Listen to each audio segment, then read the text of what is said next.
Here we are, clan the isms, cataclysm great. Our people out here struggling, trying to make it in this state. Everybody out here doing it, but we the ones who late. Now family, we the ones who gotta delegate. Get that money in the power, never be fake. Stick to cosign for 3. What did he say?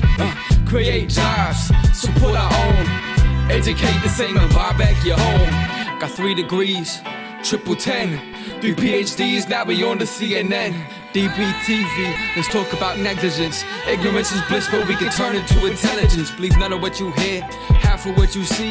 Let's break it down here on Dr Boyce TV. Here we are. And I want to welcome you guys to Powernomics Thursday. Powernomics Thursday is where we get a chance to talk about Powernomics principles in our community and how we can form a stronger Black community long term. Today, I get the opportunity to speak with someone that I admire and deeply respect, and I know you guys respect him too, the one and only Dr. Paul Anderson. Dr. Anderson is the author of the books Powernomics, Black Labor, White Wealth, The Black History Reader, and Dirty Little Secrets 1 and 2. His website is powernomics.com. So without further ado, I'd like to ask Dr. Anderson, how you doing today, sir? Oh, I'm feeling just a slight bit better than I did last week, so I guess I'm moving in the right direction. I guess if I had your money, your personality, and good looks, I'll be in Fat City. Man, I wish I could give you some good looks, but I ain't got no good looks myself. But I'm working on it. So everybody who's watching, give Dr. Anderson a digital greeting. Just say hello real quick in the chat. Let him know that you love him. Let him know how much you appreciate the fact that he's taking the time to share his wisdom with you guys. And also, one of the things we always do in the beginning is we start with our B1 chat. So that everybody's on the same page. If you put Black people first, if you understand that we are the most important people in our lives, type B1 in the chat, use the hashtag B1 to let everybody know that Black people come first, and that's the way it's gonna be. And if you don't like it, you got to leave. And you ain't gotta be Black to be here, but you gotta put Black people first. So type B1 in the chat, hashtag, if that's what you believe in, that you agree with. So Dr. Anderson, let's start from the beginning here. So you and I were talking about a few things offline, and I don't want to get too far ahead of ourselves, but I want to start off actually asking you about this topic I addressed this morning. I was talking about the group Acorn, which had galvanized hundreds of thousands of people to vote, and then they were falsely accused of engaging in illegal behavior. But because they had registered so many people to vote, Acorn had. They actually got Obama into the White House. The Republicans were saying that he rode on the back of Acorn. The Democrats controlled the House of Representatives. They controlled the Senate. They also got Obama into the White House. So Acorn was instrumental in creating the first Black president. Well, when they were falsely accused of basically doing illegal stuff, which they were found to be completely innocent, Obama didn't stand by them. Congress didn't stand by them. The Democrats didn't stand by them. They kind of let Acorn die. Now, you are a political expert. You live in D.C. When I've told you that story, you instantly seem to know what was going on. And I'd like your insights on that. Given that Acorn was this Black-led organization, there was a lot of Black folks in this group, and they did so much for the Democratic Party. They did so much to get Black folks out to vote. They did so much to get Obama elected. How do you think it is that they put them under the bus like that? I did not understand that. because they knew from the top that Obama was not going to do anything in terms of trying to defend, protect, and elevate Black people, period. They knew that President Obama, if he were elected, he would be 20 times safer than a birth control pill. We're going to do anything for Black folk. And they knew that, and all my white friends told me the same thing in politics from the highest levels, that he was going to neutralize, stay totally neutral. That's why the day after he got elected, the first thing he did was run to Washington, D.C. and talk to all the conservative reporters and writers for the different magazines and newspapers to try to get along with them. All Obama wanted was to be neutral in every respect when it came to race matters. That's why he told you up front that during his campaigning, both the first campaign and the second campaign, that Obama did not even go into one Black community because he was afraid they might ask him to commit to something to help Black folk. He avoided Blacks under all circumstances. And yet Black folk were foolish enough that they violate the basic premise of politics. Politics is based on a simple premise, Dr. Watkins. It's called quid pro quo, something for something.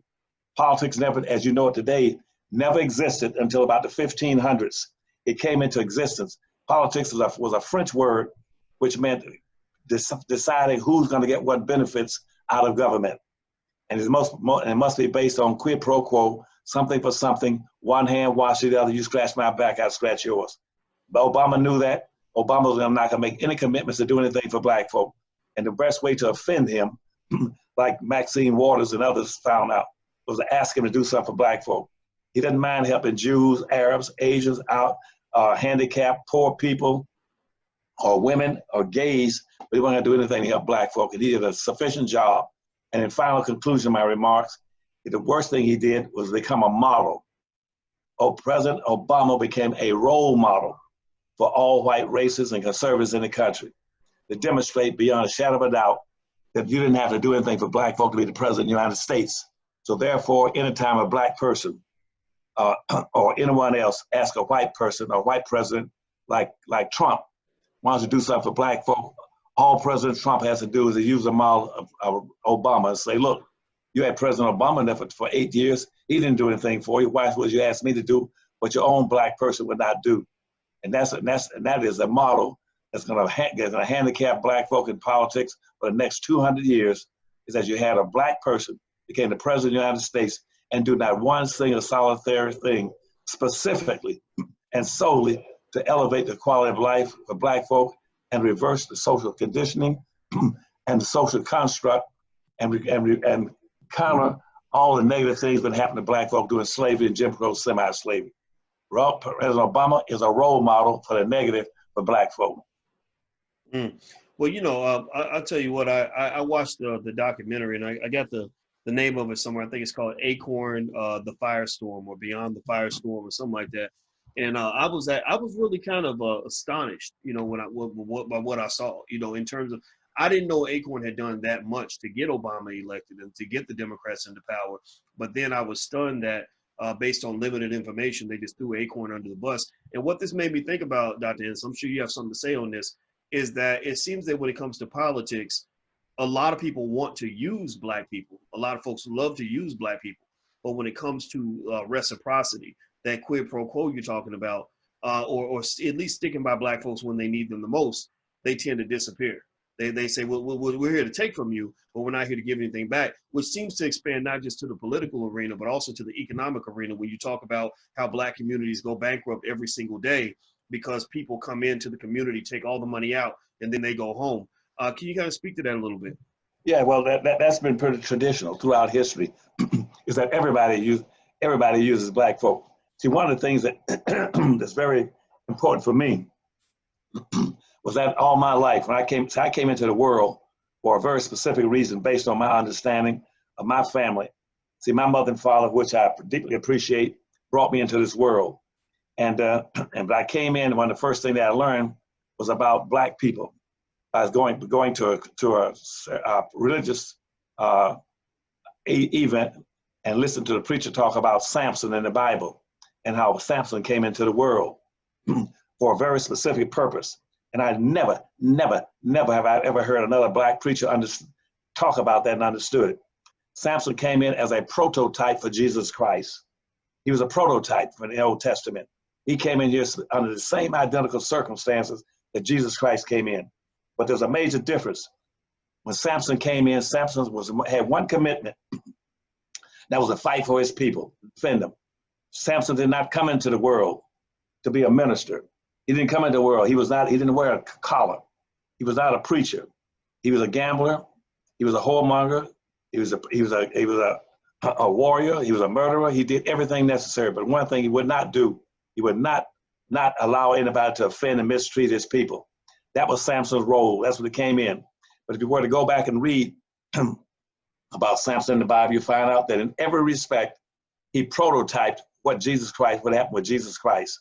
And so when I was born and I grew up, I found out in my life, I said, I want to be just like Samson, to try to fight for black folk in all respects. And I learned that early from listening to my mother reading the Bible about Samson. But then later on, I got to become a little older. I found out that I used to pray that I would have the strength of Samson to fight for black folk.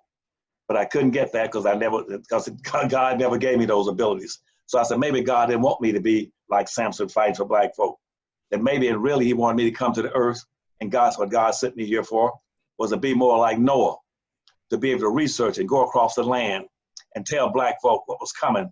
Like Noah said, there's a flood coming, and you're going to be hurt if you don't learn how to prepare an ark to be able to survive and prosper and be able to work together as a team and be ready for it, be prepared, have a prepared mind and a prepared body and a prepared community. And so I decided at that point in time that I was to be like Noah. So I spent most of my life preparing, reading thousands of books and doing research and getting 6 college degrees and working at all levels of government with presidents and governors, heading up trade missions around the world, saying, but the difference was I came here like Jesus Christ in some respects and like Samson, but more importantly, not like Jesus Christ in one respect. I didn't come here to save the world. Jesus Christ came to do that, and he tried to come here to save the world. They crucified him and hung him on the cross. I came here strictly, specifically to try to help black folk. That's all I've done all of my life. And if you were to go read the Black History Reader, my last book, and read the biography, you see all the major things I've done for black folk. Some of the major things. I did it strictly and solely for black folk. I'm not against anybody else. I don't hate any other group, but I want to go fight for that group, that every ethnic group, every religious group, every cultural group, every language group, every gender group, every trilingual group, and any other inappropriate behaving groups have all exploited, misused, and taken advantage of black folk. Use black folk to their advantage. Use black folk politically to advance themselves. Use black folk economically to empower themselves. Everybody's done that. And so when I came to the world, that's what I fought to say. And like Jesus Christ, in some respects, but like Samson in all respects, to fight strictly and solely for black folk. I'm not against anyone. But yes, everybody's used black folk. They're going to continue to use black folk. Why? Because black folk do not have the resources to be able to reward and punish those who sell them out.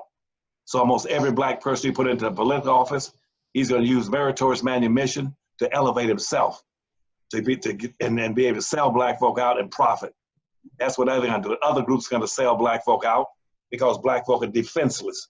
They have no communities. They bought into social integration that they were led into mistakenly based on misinformation and not understanding what I said before last week.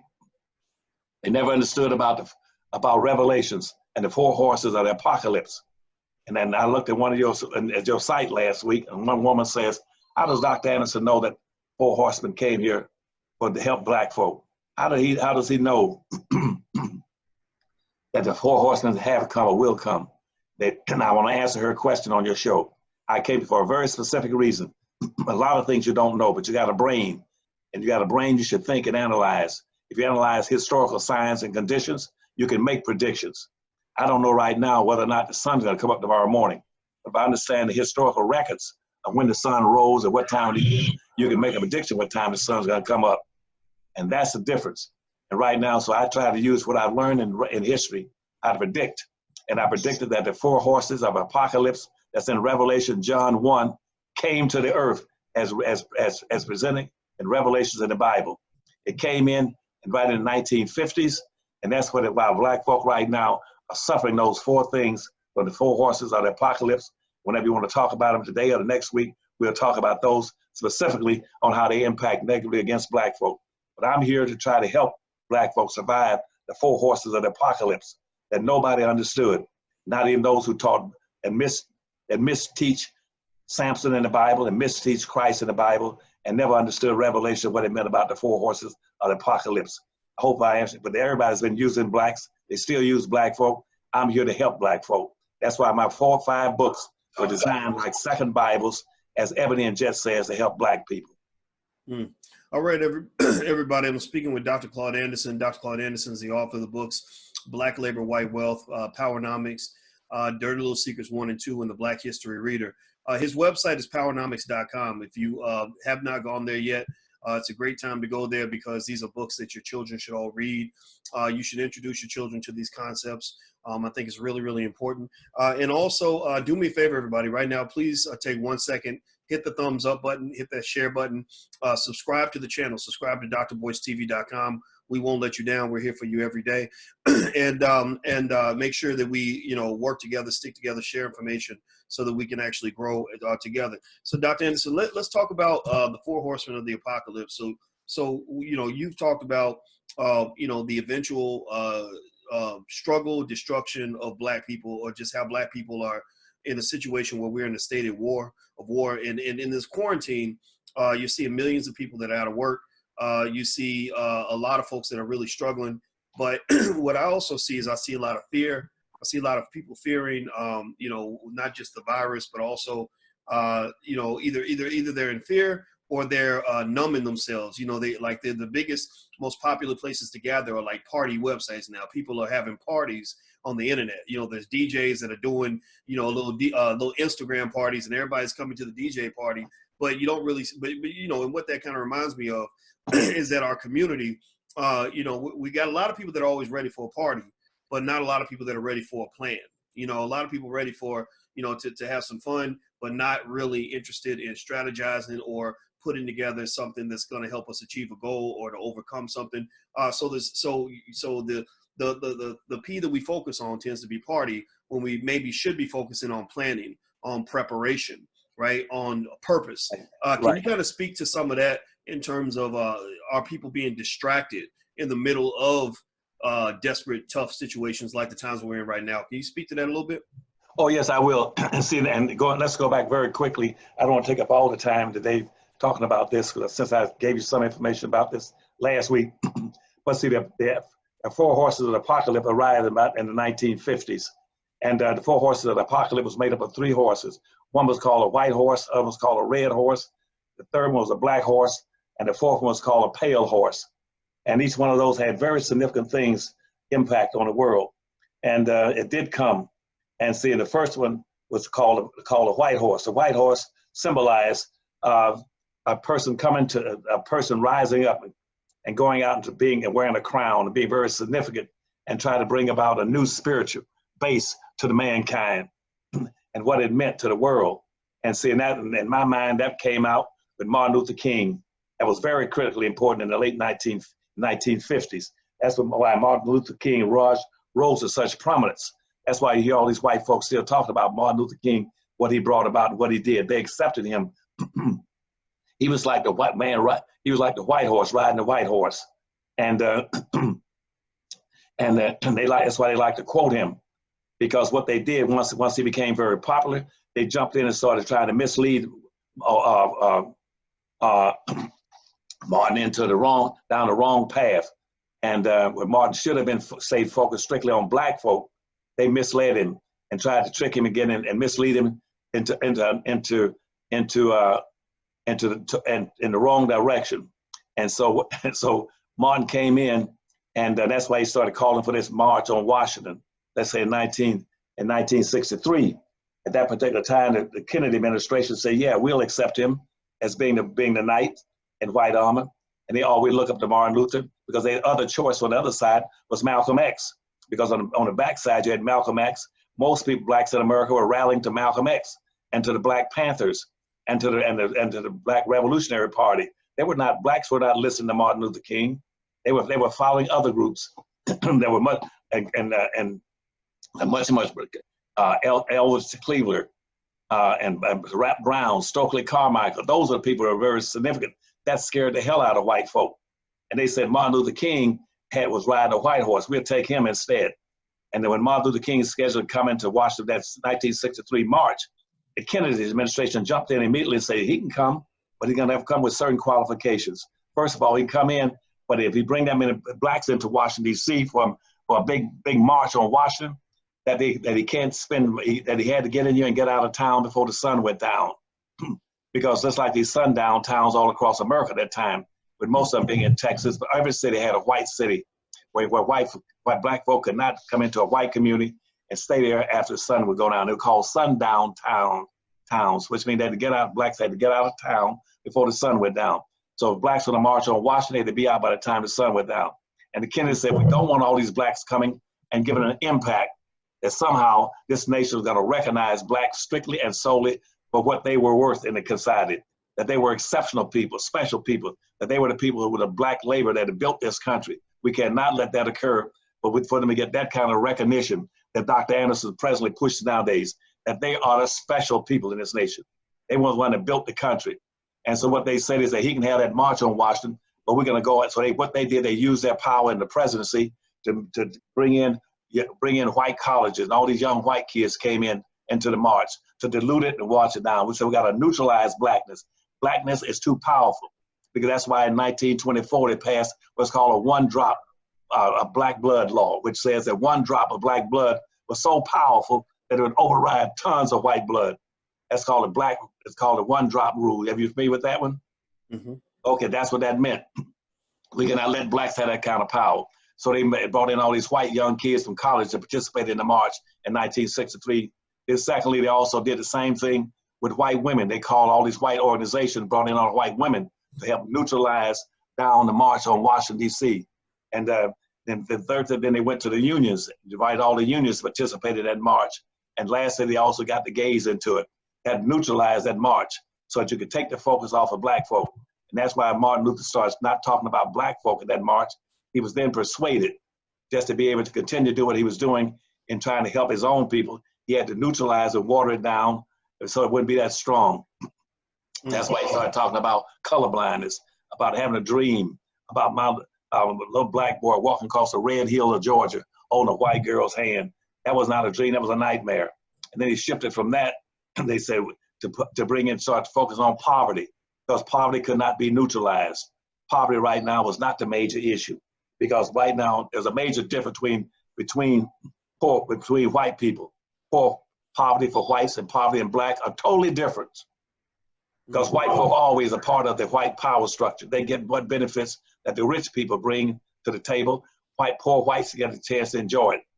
That's why right now the average white person at the end of slavery had 3,500 times the wealth, the net worth and wealth of a black person. And so, and right now you got 3 white men right now that have more wealth and power than all 46 million black people put together. In terms of poverty, they knew that Martin Luther could not eradicate poverty. So he went up to Memphis, Tennessee to talk about garbage collectors, about poverty. They knew you cannot, poverty is a fixed, it's a given. You got rich people, you're gonna have poor people. You got an up, you're gonna have a down. You have an out, you're gonna have an in. They knew that. So in terms of poverty, by classifying blacks, shifting the focus from black people to poverty, that neutralized black folk. Because a poor white person got 20,000 right now, net worth typically is $20,000 worth of value. Where for a black person right now, today, it's only 2,000, which means a poor white person still has 10 times more wealth power than a black. That people don't know that. So you start talking about let's eradicate poverty. You're not talking about black folk. You're not talking about black folk. That's a neutralizing process. Just like when you talk about multicultural, people of color, you neutralize everything to take the focus off of black folk. That's why later on, Martin Luther pushed over to start talking about Vietnam and the Korean War, instead of talking about when he says things like discrimination against anybody everywhere on earth is discrimination against black folk. Discrimination is not, discrimination hasn't got a damn thing to do with poverty. I mean, with the black people, with racism. Racism is totally different from discrimination. Everybody has to discriminate to make decisions. Everybody's prejudiced. Everybody is biased. Those are human nature characteristics to make decisions. That has nothing to do with racism. Racism is totally different from discrimination, bias, and bigotry. Prejudice. Those things have nothing in the world to do with racism. Racism is a competitive relationship between groups of people who are competing for the ownership and control of wealth, power, and resources. Racism never existed until after the Civil War. That's when it came into existence. It's been a race with nations around the world trying to own and control resources. And black folk were the pawns to be used. They were the willing horse to pull the wagon. So you hear people talk about why we use black folk. They use black folk in politics and in economics because black folk tend to be the willingest horse, a willing ass to pull the heaviest load. And when you hear white folk talking about, well, Martin Luther said that we should not judge people based on skin color. We should base it on the content of their character. Anybody got more than a high school education would say, well, how in the hell you got 360 million people in the United States? How in the hell, what cots are you going to use for psychoanalysis for judging the content of their character? How in the hell are you going to judge the content of somebody's character with the Ku Klux Klan, the White Citizen Council, and the conservatives right now in politics? Nobody needs to know the content of their character. If you use skin color to deprive black folk of their basic rights, put them into a ditch, you must use skin color to pull them out. And so they used Martin Luther King again at that time as a white horse. Then later on they moved to the red horse. The red horse, white folks, let's push back. That's why they pushed back. They killed Martin Luther King. They killed a whole bunch of black folk. They killed Malcolm X. And then they set up all these different places right now to put blacks into special camps under various programs, under FEMA, and to be able to incarcerate them. And but I'm not going to focus on that. But that's why they kill off all the Black Panther movements and internally as they exterminate them. They use the FBI to do it. They pushed back. That was a red horse. The black horse came next. The black horse, when black folk tried to push back and do something special for black folk, they got wiped out. And I'm gonna jump to the end right quick. The pale horse right now is that for black folk to come together and rebuild their communities and again learn how to play the game. And that's what my books are about. The pale horse means black folk must come together, reunite, and begin to get wealth and power, and begin to control their capital, stop the capital drain out of their communities. Right now, 98% of their money goes straight to white folk. And to end social integration, they destroyed black communities. They used what's called urban renewal, and they destroyed every black community in America. Drove an expressway through every black city in America and built expressways and a new thing called suburbs. So white folk can move out of the urban cities and move to the suburbs and take all the money, the wealth, the businesses, and the voting power and strength into the suburbs and let black folk have those urban cities. And black folk had those urban cities since the 1960s, and now white folk are gonna take them back on a new concept called gentrification and privatization. Right now, why? Because 70% of all black people in America live in and around 10 large metropolitan cities. They're gonna be gentrified. And so when they take these cities over, black folk are gonna be wiped out. They're gonna continue to bear 6 to 8 times their fair share of everything bad and only 0.5% of anything good. That's what's going to happen in these urban cities. That's why when you start talking about this virus, black folk are going to pick up half the damn killings and deaths going to hit black folk. Black folk are going to carry the burden for the deaths from this virus. And just like everything else, they are the poor people. They are the people who have no leadership. They have no leaders. All their leaders have sold them out and become integrated and got franchised through meritorious manumission. Now I'm gonna stop there because that was a long, drawn-out lecture to you. Then I'll go on with some other aspects. But here are the 4 things to watch out for black folk. 1, integration is bad for black folk. It wiped them out, and they got to learn how to move away from integration and go back and get their own communities and build their own businesses, provide services, goods, products, and job opportunities and income tax base for their own people. Get away from social integration. Social integration has a quota system in it.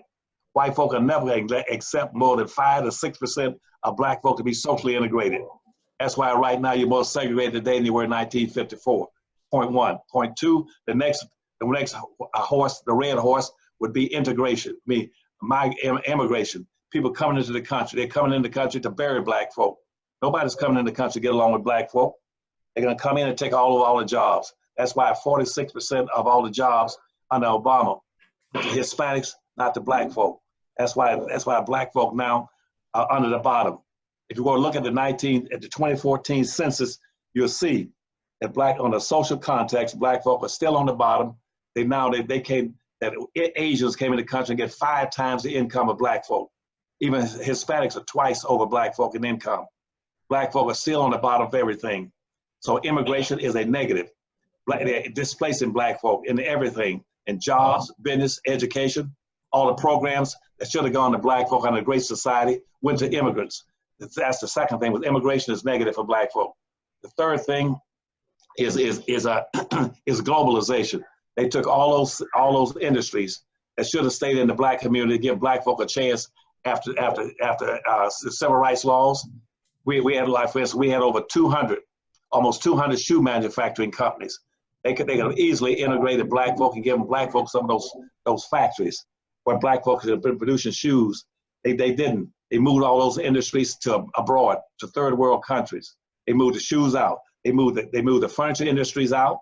They moved we used to make we would make a manufacture 90% of the commercial products. We manufactured most of the clothing around the world, telephones, radios, wristwatches, automobiles. All that stuff was moved to third world countries, so they lift the quality of standards for them. And black folk did not get a chance to get those businesses and industries. So because they went into globalization, when they moved into globalization of third world, then they set up a process that says, and now these major white corporations can now turn around and now make and put those businesses in the foreign country, they can move their factories to third world countries. And now they can get cheap labor over there, and the profits they make will not come back to the United States. They'll have to pay taxes on it. And they stop in Singapore and in the Caribbean, and when it with offshore banking. Offshore banking is now getting all the wealth that followed those major industries out of the country through globalization. Then they turn around and say, now instead of manufacturing major products that would have jobs and business opportunities for blacks in America, we put up 700 military bases in foreign countries where now those military, where we become the police forces of the world. And we'll protect those factories and businesses that we're going to put up in those countries when Coca-Cola goes overseas. And so that's why China was a third world country in 1980 when I was with President Carter.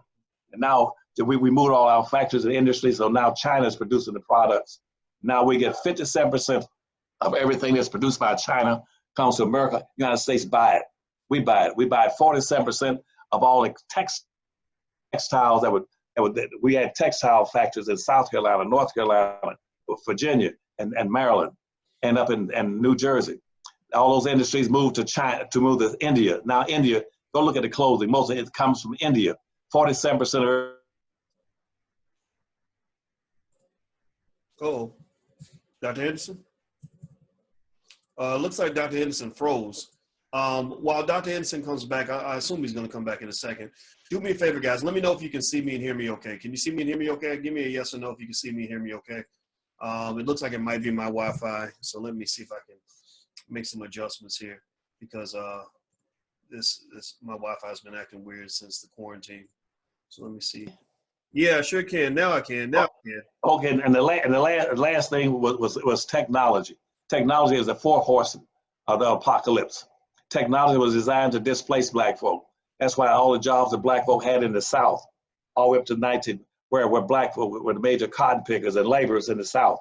But as soon as black folk after World War II and after the Depression, they then decided that they would create technology that would displace black folk.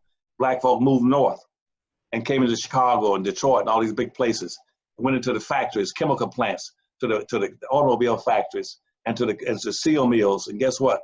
They went in there and they did say, well, that was in the 1940s and 1950s. Blacks got a nice job moving out of the South, moving it up north.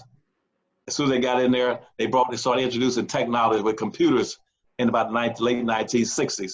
Those computers displaced black folk, took away all the jobs from them.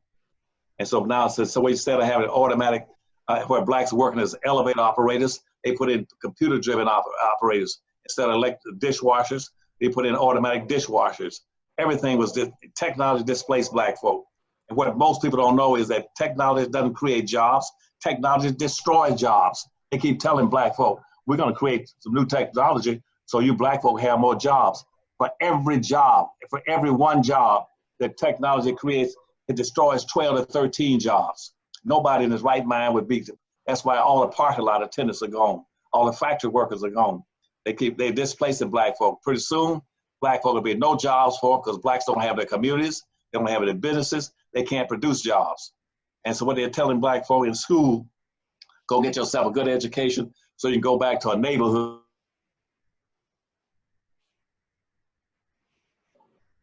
Uh-oh, looks like it froze again. Let me see if I'm coming through okay. You guys on YouTube able to hear me? Let me know if you can hear me. Looks like the Wi-Fi is acting a little bit funny. Dr. Anderson was on a roll, wasn't he?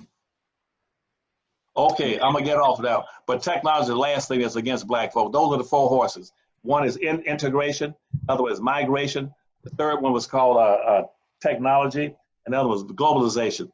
Those are the four horses of the apocalypse. They're gonna destroy black folk. People, if they don't go back and get away from those things and rebuild their own communities before and started creating jobs for their own people with income tax base and services for their own people with business and industries, produce food, clothing, everything that they need. Don't be dependent on other people. That's what my books are about. That's why I love black folk. And that's why I try to warn them about it. Those are the 4 things they got to watch out for. If you buy into those things that the white society is talking about, it's going to destroy black folk. And that's why black folk are still in the bottom. That's why right now black folk, 38% of all black folk in poverty. Another 30% is on borderline going into poverty. They have no jobs, they have no wealth, they have no businesses, and they make up 51% of all the damn prisoners in the prison right now. And then with the viruses, it's going to kill off 50% of the deaths going to come to black people. I'll quit there. Everybody who's watching, I'm speaking with Dr. Claude Anderson. Dr. Anderson is the author of the books Powernomics, Black Labor, White Wealth, The Black History Reader, and Dirty Little Secrets 1 and 2. Somebody type this URL in. It's powernomics.com. That's powernomics.com. So go there and take a look at his books. I think that we should have our own curriculum. And when you put together your own curriculum, you should include all of Dr. Anderson's books. He can teach your kids about black history, about black politics, about black economics. And I hope that you will agree with me that the public school system does not do a good job of doing that. White folks are never going to teach you about people like Dr. Anderson. It's not in their incentive to do that. That is your job. Your job as the parent to introduce your children to the things that you want your kids to know. So please write that down, powernomics.com. Hit the thumbs up button. Please hit the thumbs up button, the share button, and the subscribe button. And so, Dr. Anderson, what I'd like to do before I let you get the last word is, I want to reiterate the four horsemen, or you said the four horses of the apocalypse. Is that what you refer to it as? Right. And they did come, and they came in the late night, starting in the 1950s, and they're all right now. Instead of aiding black folks, right now they're hurting black folk. It was called integration. Black folk integration is a dilution process. It's a watering down. It's a neutralizing process, and it has a quota system in it that makes sure black folk can never become a majority. That's why you're a permanent minority in a society where the majority will win and rule and minority will lose and suffer. Integration is a negative. You cannot make black coffee strong by putting in cream. So integration is bad for black folk. And every black official up to the 1950s was opposed to integration. The second thing is called migration. Migration, with all these people pouring into the country, that is a negative for black folk. That made black folk a permanent minority, made them a permanent underclass. That's why you talk about bringing Hispanics. In 1900, you only had 100,000 Hispanics in the United States, but 12 million black folk. Now Hispanics have come in here and surpassed black folk. You got 56 million Hispanics. They've surpassed black folk. How did 100,000 Hispanics surpass 12 million and they had the same birth rate? Because right now you're a permanent minority. That's why they keep bringing in Hispanics into the country, giving them rights and benefits that the black folk are being denied. Immigration is a negative. They're taking over your jobs. They're taking they're taking you out of the consciousness of this country. You don't have any political power. You don't have any voting power. You're now outnumbered 10 to 1. Nobody gives a damn about black folk voting. Who cares if you got 10 people voting against, 9 people voting against black folks, one vote doesn't mean anything. As I said, if I throw you into a barnyard into a fenced area with 10 hungry bulldogs, and again throw one black in there, and they said they're gonna vote what they're gonna have for lunch that day, they're gonna eat that rabbit's ass. If black folk are the rabbit, they're gonna eat him, because black folk vote doesn't count. Black folk only count and give them some kind of a social illusion that they got a voice in politics. Nobody needs the black vote unless they keeping you busy and prepared to lose. People say, Dr. Anderson, aren't you talking about suppressing the black vote? No. The United States Constitution, the first Constitution, suppressed your black vote, and you've been suppressed ever since until you go back and redistribute the wealth and resources into the black community. You are suppressed by the United States Constitution, both the first one and the second one. You're suppressed by the civil rights laws that were captured and corrupted. And that nobody cares about your vote. We got voter suppression. Hell, you've been having voter suppression now for 460 years. You have a record of being suppressed more than anybody else. So the second thing was called immigration. The third thing is called globalization, which means now they moved all these factories and industries out of this country and moved them abroad intentionally. to make sure black folk didn't get hold of. Blacks could have taken over over the textile industries, factories, and make clothes and stuff. They could do it today if they followed Powernomics books. They could be making T-shirts and having machines. All the machines right now stacked up down in Fort Knox, Tennessee. All those things are making clothes that used to be in this country in the cotton belt, where they're making clothes, sheets, pillowcases, everything. They moved all those things to India and other countries, Taiwan, Korea. And now that's why you don't have any factories in the country. They gave them away, so black folk couldn't get their hands on them. And the last thing was called, technology. Technology has never been a friend of black folk. Black folk have always stayed one step ahead of technology. And once technology get a chance, it'll capture and control and wipe black folk out. That's why black folk lost all the jobs they used to have. But those are the four horses of the apocalypse in racial terms that came in the 1950s. They're still here, but black folk are ill prepared to deal with it. That's why my 5 books, Black Labor, White Wealth, say that's your problem. Powernomics, so here's your plan. 2 Dirty Little Secrets books says here's why you're special people, exceptional people. Don't ever let anybody put you in broad ambiguous groups like minorities, poor folk, people of color, multicultural, and all that. Don't let them put you in those groups. You are special people. Nobody's been mistreated and maltreated as long as black folk have. You have the world's record for the most mistreated people on earth.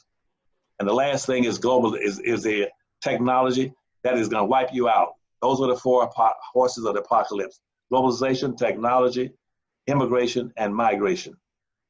All right. Everybody, do me a favor before we get out of here.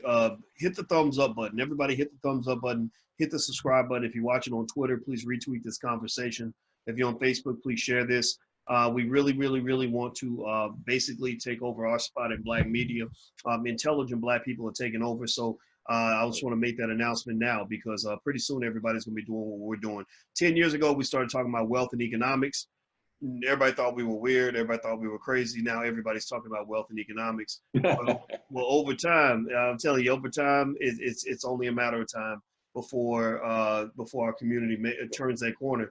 So we could use your help. So everybody watching, take 1 second right now, hit the thumbs up button, hit the share button, hit the subscribe button.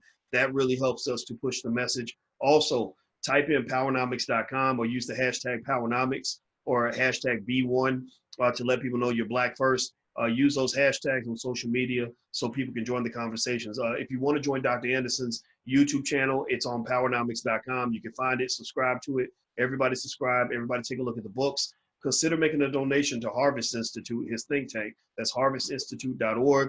White people donate to Harvard and Yale and St. Patrick's Cathedral and stuff like that. Well, black folks have to donate and support the institutions that matter to us. So Harvest Institute, that's my favorite think tank. That's where I think everybody should consider giving your support. So I want to say thank you very much, Dr. Anderson. I really appreciate your time. It's always a pleasure getting a chance to talk to you. Okay, well, thank you. And I enjoy coming on with you every week. And I also tell them that following this pandemic, this virus, that the next thing going to come up. Again, that's one thing I learned again through godly inspiration when I was a young man. The next thing that come up when they go is going to be water shortages and food shortages. That's coming down the tube next.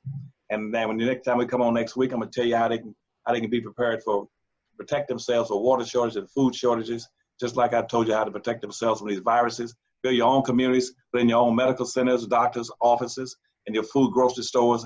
Raise your own food and everything else. But anyway, we'll talk about that next week. And tell them to go to powernumbers.com and get those 5 books.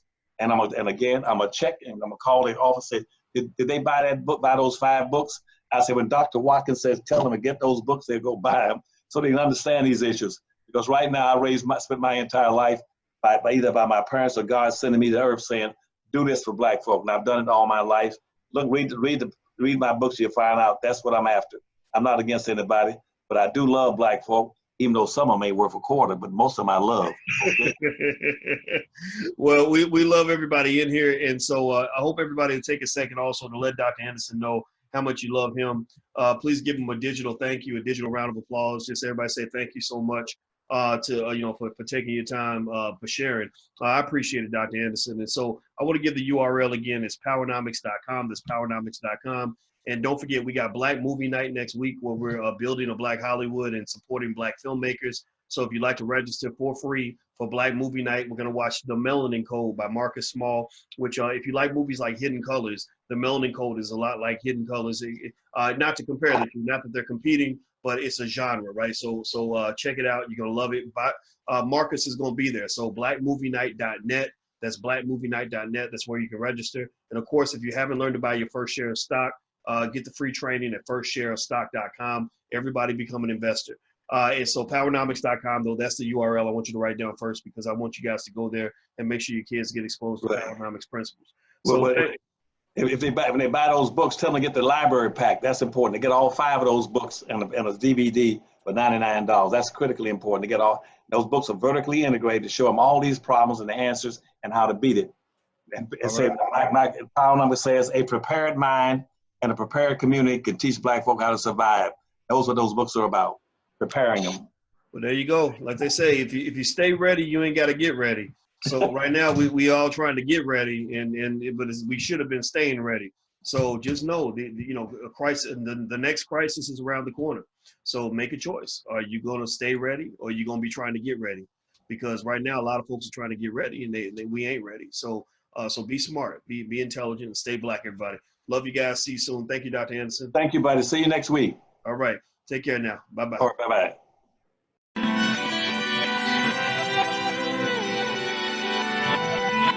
Here we are, clan the isms, cataclysm great. Our people out here struggling, trying to make it in this state.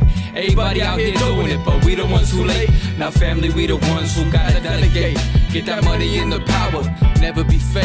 Stick to cosign for 3. What did he say? Create jobs, support our own.